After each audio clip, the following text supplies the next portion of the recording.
ನಿಮ್ ಕೈನ ಮುಂದೆ ಇಡಿ, ಹೀಗೆ ಎರಡು ಕೈ. ನಾನು 1 2 3 ಅಂತೀನಿ, ನೀವು 2 ಅಂದಾಗ ಕ್ಲಾಪ್ ಹೊಡಿಬೇಕು, ಆಯ್ತಾ? ನಾನು ನಿಮ್ ಜೊತೆ ಮಾಡಿ 1. ಓಕೆ, ಇನ್ನೊಂದ್ಸಲಿ 1 3. ನಾನು 2 ಇನ್ನು ಹೇಳೇ ಇಲ್ಲ, ನಾನು ಹೊಡೆದ ತಕ್ಷಣ ನೀವು ಹೊಡೆದ್ರಿ ಅಲ್ವಾ? ನೀವೇನ್ ನೋಡಿದ್ರಿ ಅದನ್ನ ಫಾಲೋ ಮಾಡಿದ್ರಿ ಅಲ್ವಾ? ನಾನು ಇನ್ನು 2 ಹೇಳಿಲ್ಲ, ಬಟ್ ಐ ಕ್ಲಾಪ್. ಅದನ್ನ ನೋಡಿದ ತಕ್ಷಣ ನೀವೆಲ್ಲರೂ ಲೈಫಲ್ಲಿ ಇದಾಗ್ತಿರುತ್ತೆ. ಈಗ ಏನ್ ನೋಡ್ತಿದ್ದೀರಾ ದಿನ ಅನ್ನೋದು ನಿಮ್ಮ ಮೈಂಡ್ ಅಲ್ಲಿ ಅದು ಇಂಪ್ಯಾಕ್ಟ್ ಆಗ್ತಿರುತ್ತೆ.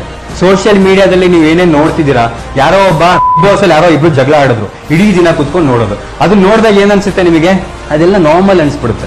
ಯಾವ್ದೋ 3-4 ಜನ ಡಿವೋರ್ಸ್ ಆಯ್ತು ಮೊನ್ನೆ, ಅದನ್ನ ನೋಡಿದಾಗ ನಿಮಗೆ ಏನ್ ಅನ್ಸುತ್ತೆ? ಡಿವೋರ್ಸ್ ಬಹಳ ಕಾಮನ್ ಅನ್ಕೊಂಡ್ಬಿಡ್ತೀರಾ. ಸೊ ಏನ್ ನೀವು ದಿನ ನೋಡ್ತಿದ್ದೀರಾ ಅದು ನಿಮ್ಮ ಲೈಫಲ್ಲಿ ಬಹಳ ಇಂಪ್ಯಾಕ್ಟ್ ಮಾಡುತ್ತೆ. ಸೊ ನೀವು ಸೋಷಿಯಲ್ ಮೀಡಿಯಾದಲ್ಲಿ ಏನೇನು ಫಾಲೋ ಮಾಡ್ತಿದ್ದೀರಲ್ಲ ಇವತ್ತು, ಅದನ್ನೊಂದ್ಸರಿ ಹೋಗಿ ಫಸ್ಟ್ ಚೆಕ್ ಮಾಡಿ. ಲೈಫಲ್ಲಿ ಮುಂದೆ ಹೋಗೋದಕ್ಕೆ, ಫೈನಾನ್ಷಿಯಲಿ ಮುಂದೆ ಹೋಗೋದಕ್ಕೆ, ಎಜುಕೇಶನ್ ವೈಸ್ ಮುಂದೆ ಹೋಗೋದಕ್ಕೆ ಯಾವುದು ಕಂಟೆಂಟ್ಗಳು ನಿಮ್ಗೆ ಹೆಲ್ಪ್ ಮಾಡಲ್ವಲ್ಲ ಅವನ್ನೆಲ್ಲ ಇವತ್ತೇ ಅನ್ಫಾಲೋ ಮಾಡಿ, ಪದೇ ಪದೇ ಕಣ್ಮುಂದೆ ಬರೋ ಬ್ಲಾಕ್ ಮಾಡಿ ಬಿಸಾಕಿ. ಬಿಕಾಸ್ ನಿಮಗೆ ಗೊತ್ತಿಲ್ದೇನೋ ಅದು ನಿಮ್ ಮೇಲೆ ಇಂಪ್ಯಾಕ್ಟ್ ಆಗುತ್ತೆ. ಯಾರೋ ಒಬ್ಬ ಕಾಗೆ ಹಾರಿಸ್ಬಿಟ್ಟು ಬಿಗ್ ಬಾಸ್ಗೆ ಹೋಗ್ಬಿಟ್ಟ, ಸ್ಟಿಲ್ ಸೋಷಿಯಲ್ ಮೀಡಿಯಾ ಅವನನ್ನ ಏನ್ ಮಾಡ್ತು, ಒಬ್ಬ ಐಡಲ್ ಮಾಡ್ತು. ಅಂಥವ್ರನ್ನ ನಿಮ್ ಐಡಲ್ ಆಗಿ ತಗೋಬೇಡಿ. ಇವತ್ತು ನೀವು ಬೇಡ ಅಂದ್ರೂ ಕೂಡ ನಿಮ್ ತಲೆಯಲ್ಲಿ ನಿಮ್ಮ ಮುಂದೆ ರೋಲ್ ಮಾಡೆಲ್ಗಳು ಬಂದು ನಿಂತ್ಕೋತಾರೆ. ನಿಮ್ಮ ಮೊದಲ ರೋಲ್ ಮಾಡೆಲ್ ನಿಮ್ಮ ತಂದೆ ತಾಯಿ ಮಾತ್ರ ಆಗ್ಬೇಕು.